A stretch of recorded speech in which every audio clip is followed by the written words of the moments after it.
Hello guys, it's Peter from PS Sound, and now this is the second part of this Kia build. Now when it's fully done, so yeah, I run around, I show you the whole car from the front to the back, just like as if it was judged on a competition. Should you ever want to go to a competition, we will see, but then you get a full picture of this car now.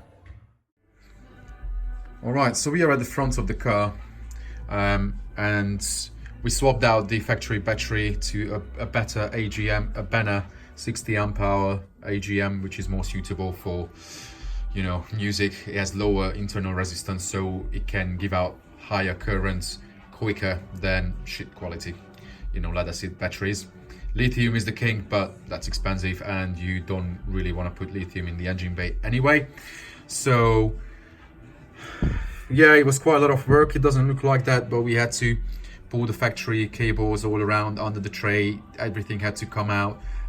We had to put proper nice clamps on, which have covers, so once the charger comes off, then covers go on.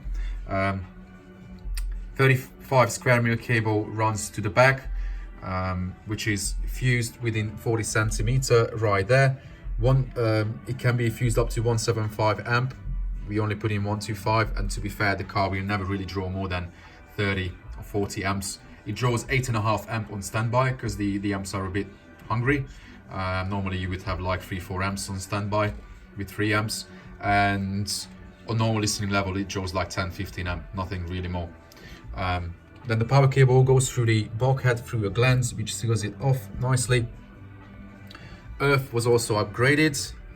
Over there, it was cleaned up nicely underneath. The paintwork is taken off, new nice bolts. It was also tapped up because it was nice and rusty before. And the earth cable is 50 square mil, because you always have to take into consideration what the factory cable was, which was 16 square mil. So you have to add that on the top of your extra that you put in for the audio, because the car also has consumption. You always have to take that into consideration. So we definitely have now proper earth, and we have literally zero voltage drop from the front to the back. I can measure exactly the same voltage even when the system is running at high levels on the amp terminals. So yeah, it does really well. All right, let's go to the cabin. So up front, we have a three-way system. You might have seen pictures on Facebook before. If you haven't, go on PS Sound on Facebook. Then you can see many pictures from the trunk build and the whole front end, the speaker installation. The mid bass is not in the door. Some of you know that I absolutely fucking hate door builds. The manufacturer didn't put that mid bass driver there because it should be there and it sounds good there. And then people spend a fortune on soundproofing the door and it still rattles. Just think about, you know, a home end floor stand and the rigidity of that. And now you try to make it like that. Is it gonna happen in that door? You answer it. So no, that's crap. We couldn't do kicks because this car is not really ideal for that. It's really thin there. But we came up with an unusual idea which worked out really well, because we are having 4-inch widebands mid-range drivers up on the dash, which are Audible Physics RG100s with the RG50 tweeters in 3D printed pods, as you can see. Those 4-inch drivers up on the dash are very capable. They can play down very low, and because of that we had an option to move the mid bass under the seat. That's all you see from the enclosure from the side. Not much. It was pretty tricky to build the enclosures. Too quick to fit them under the seat because the bottom of the seat had brackets and whatever that needed clearing up. Plus I had to make sure that the runner works back and forth, and bolts and brackets whatever were in the way. So I was literally playing like millimeters of tolerances just to make the runner run nice and smooth. And then that way you have a mid-bass driver down there in a ported enclosure. If you see it better, so it's a 14-liter ported enclosure tuned to 55 Hertz. And many people could now ask, why ported? So many people are against ported boxes, and yes, because it's just easier to whack a speaker in a sealed box. It will always sound more accurate. You don't have to worry about bad tuning, you don't have to worry about group delay. If you don't know what group delay is, please go on the internet, check it out, do a bit of research what that is. So when it comes to tuning an enclosure, you have to be very careful, because if it's not tuned to the ideal place, if the box is too small, you can't tune it low. You can't tune a 3-liter enclosure to 40 Hertz. Well, you can, but all it's going to do is just chuff air. And that's what many people do. I don't mention the brand, they use a 5¼ inch super expensive driver, chuck it in a 3-4 liter enclosure with a tiny port, they tune it down to 40 and it does fuck all. It's like a leaky sealed box, literally, which is pointless. So you really have to model the driver, whether it's actually good for the application, whether it's happy to be in a ported enclosure. This is on Audible Physics AP 6.25, a really cheap mid-bass driver that you might have seen from the Audi TT build as well, where we use that in the kicks in sealed small enclosures. They have a really versatile list of parameters, so they can do well in a wide range of applications, and it works really well imported too. So I tuned it to 55, where the group delay is pretty linear, so it's easy to integrate it to the subwoofer. And actually, the enclosures have quite a rising curve from like 110 up to 55, where the tuning is, and it's still functional down to 48. Then they drop off the cliff, as most ported enclosures do. But it gives such a solid bass up front that, the owner was kind of worried to have an upfront sub, which what we could have done in the glove box, not in this period of time, in this short time, but there's no need for it anymore, because they play really nicely, and because we don't play them up to like 200-300 Hertz, only up to 120, you can't even tell they are there. People could say that they are like, subs under the seat. Not quite, because they still play up at like 150, 180. Yes, they are on a 24 dB slope, and they are integrated to the 4-inch mids on the dash. But honestly, unless you crank it up so loud that you can feel them under the seat, not crazily, it's not like a bass shaker, but you can feel them. But on moderate loud levels, you can't tell that they are there. Yes, it needs tuning, it needs a good DSP and a good person who can tune it, and then they disappear. One thing what is very important, because then now some people think that, alright, okay, I make an enclosure on the seat as well. It's not going to happen with the 3-inch mid-range. No chance. You must have a mid-range that can play low without distortion, down to like 120, 140, 150 at least. Of course, every single car will have a different response, and you will have problems at different areas, but these drivers down there are absolutely fine, up to 160 Hertz. I showed it to the client as well. Above that, yeah, it's fucking tragic. You wouldn't be able to use these with the 2-3-inch mid-range, or in two-way with the tweeter. Hell no. No bloody way. But this way, they disappear, they integrate super well. Zero, resonance, no rattle, no vibration, nothing like you would have in that crab door. So, super happy. I only needed 4 bands of EQ on passenger side and 7 bands of EQ on driver side to get the two drivers look and measure and sound bang on exactly the same. So that's actually the best I've ever got, and it truly disappears.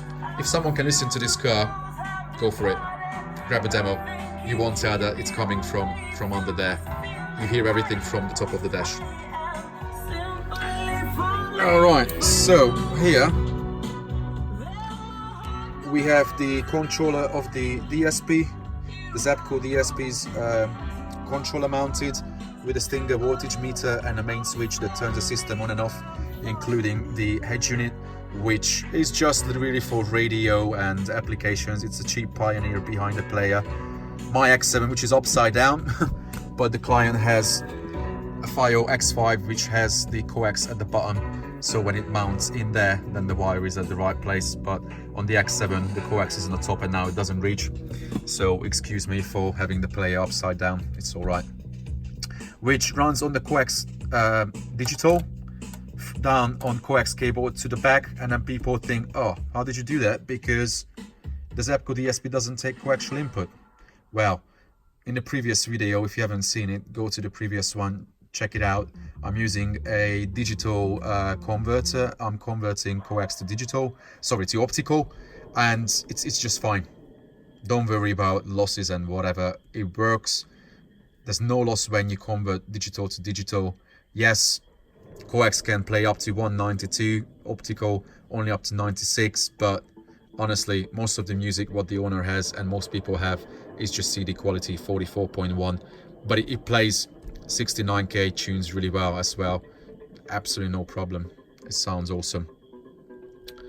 So RG50, RG100s, which was actually the easiest dash build as such, or well, mid-range on the dash, because that took me a day, probably a little bit more than a day. Factory wise, there was a fan there, kind of blowing to the side, but it's kind of pointless because this can also blow to the side window, so we didn't lose anything really. I just had to modify that, cut out a bit of ducting and stuff underneath to make enough space for the driver, but other than that, it's pretty cool. I could talk about the advantages of having the mid-range up there. Really, I don't want to go too deep into it. I've already shared a post on Facebook and I told to people, you know, please don't ask me what measuring system I use, how I tune, because sorry, I build many cars for competitions, and the reason why my cars do really well, because yes, you know, they are built properly, tuned properly, and I can't give everything away. I know I'm already giving, you know, tips and little tricks to you that not many other people would do. Well, no one else really. So I can't give everything away. If you really want to know all these tricks, bring your car to me. You know, I can tune it for you, or I can design a system for you if you want to book me for that. Fair enough. But I can't give everything away. But all I can say, that location in that car is absolutely awesome. And if anything in this system, then imaging is rock solid. You can open the windows, you can open the doors, and nothing changes. Everything is right there, bang on, eye level, everything. Yeah, after I tuned the crap out of it with fully parametric EQ, I used all 31 bands on both mids. Tweeters needed, I think, 8 bands on one side, 17 on the other side. They only play above like 7-8k really. The wide bands can play without tweeter as well, but it's way better when you integrate the tweeters. They just have better attack and decay on the top end on everything, on all the instruments, better detail. So it's a nice combination, that's for sure. So we talked about mid bass under the seat, we talked about tweeters, wide bands, source, controller. Now we go to the back. Here we are. So this is the back end with its practical panels, and now I have to ask the owner, come on, you won't be seen, he doesn't want to be on the camera. just pull them out, that's it. So on the sides we just have really thick carpets, so that protects the sub from carry bags or anything. And then there's a nice functional panel with holes at the bottom, as you can see, so the hot air can still go through the carpet because they get hot, and that's what you get. Back to the 90s with these beautiful amps. So as you could see from the previous video, that's where I have put all the distribution blocks, so it's easy to get to everything, all the amps, DSP head unit, front switch and LED controller, everything is there. 3 amps and the second battery is there, so nice and serviceable should we need another fuse if something goes, but not really likely. Actually, I've never had any fuse go in any of my builds, never. You just have to use the right cable thickness up to the current draw, do terminations properly, and then you should be fine for life, I think. So that's where the Hybrid Audio Claris 12 is, in a 1 cubic foot, roughly 28 litre sealed box, and it's beautifully accurate. I had that sub myself as well in the past. It plays music really, really nicely. It's pretty good down to 21, 22 hertz. It digs down easily, and it now integrates really well to the front. Acoustic crossover point is 45 between the front and the rear, so it disappears beautifully. The car peaks high at 48.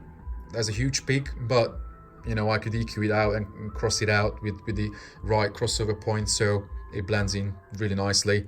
No rattle from the trunk. That's bolted in at 5 points. I can shake the whole sub box. Well, when the speaker is 9 and you can grab it, you can shake it, and the car doesn't even move. I mean, no, the car moves, but the box and nothing else rattles. It doesn't have a chance to rattle. So that's solidly in.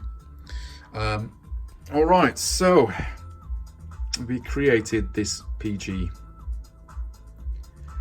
logo just to be faithful to the era and the brand, right? Shall we say that? And we kept the wood effects because, I don't know, that plywood just looked too good. And we have the same effect behind the strobes and behind the sub as well, but actually the cutout is not really big enough to see the wood. And we have wood obviously down there as well, everywhere. You could see this wiring in the previous video as well when I was talking about the amp rack. And then fortunately now we had time for a bit of PS Sound logo as well, so we engraved that, kind of embossed that under the trimming, and also added a mirror behind the amps, so it gives a bit of extra depth to the rack as such, as if we had double the amount of amplifiers, which looks pretty cool, especially with these really rare, well, we can say they are rare now, absolutely, especially in this state.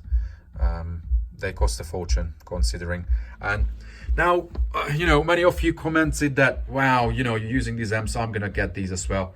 Well, fair enough, you know, if they work well, they are serviced, they should be fine. I don't say anything against it. Having said that, I could put, I don't say brand and models, but I could put anything against it within, like, you know, 200-300 quid new amplifiers, Fortune amplifier. Yes, new amplifiers costing $1,000 could do the same thing like these do, but these actually cost the same, even more. I think these amps are way above 4-digit when they were serviced and everything, but I get it, fully get it, and respect the owner because they sound good. And yes, you know, when you come from an era and you know, it brings you memories, then it's more than just a piece of equipment, isn't it? It's part of your history. So yeah, I was up for the job to install these beauties, and thanks God we could fit them in their full width, because at the beginning we didn't see a chance. When the trim panels came out from the sides, then we could make it happen, and we had this beautiful end result. Yes, I could have gone crazy with edge-lit perspex and whatnot, more perspex engraved, and well, we already put 20 days into the car, including soundproofing, wiring, amp rack building, subwoofer enclosure, mid-bass enclosure, mid-tweeter install, controller install, you know, and then, you know, do you want to put in a few more days when you already have a tight deadline? It's really down to budget, cost and time sometimes, how far you can go. And on top of that, we had a theme like 90s theme, using old school amplifiers, doing something faithful to the era. So I didn't want to introduce too much perspex and whatnot, because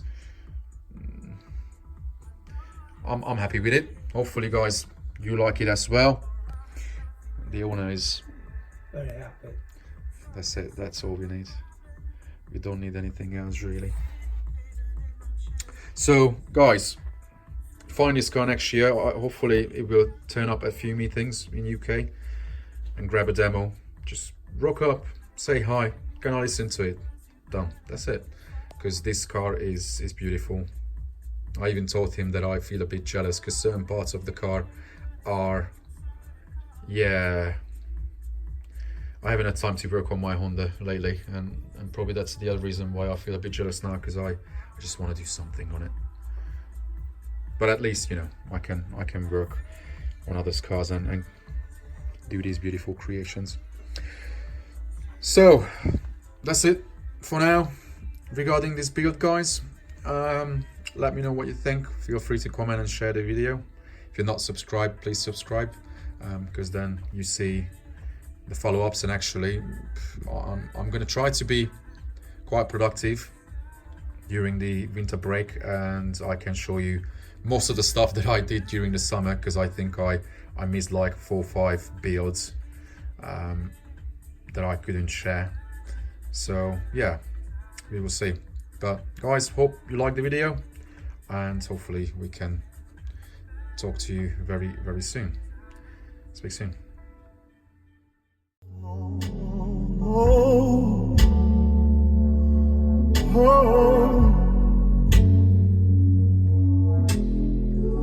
Still struggling to see the signs, too heavy for a heart like mine. Save me.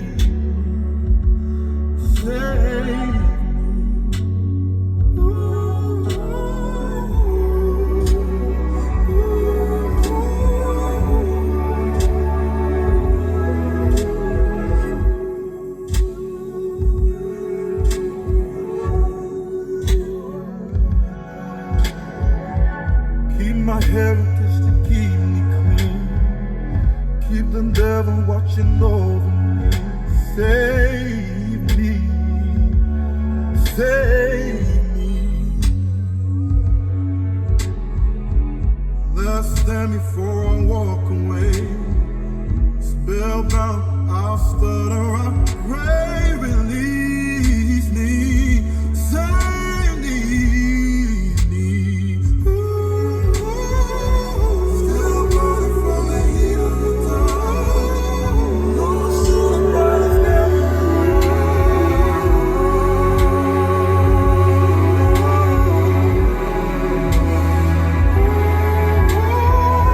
Still burning from the heat of the dawn.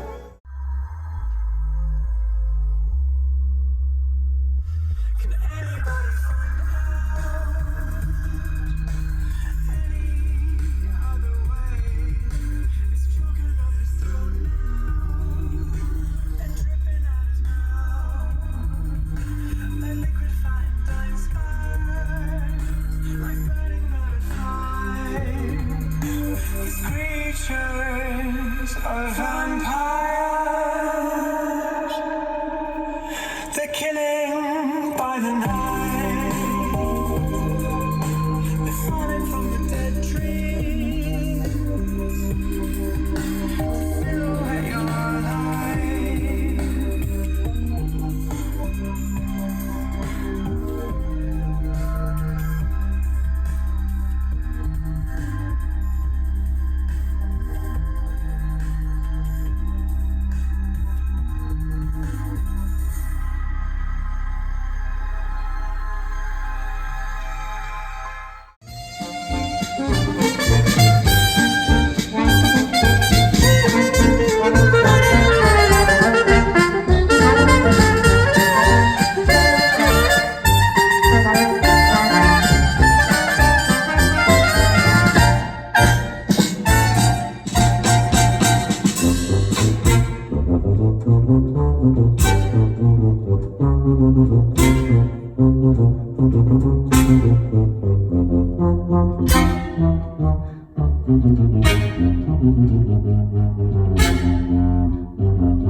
Thank you.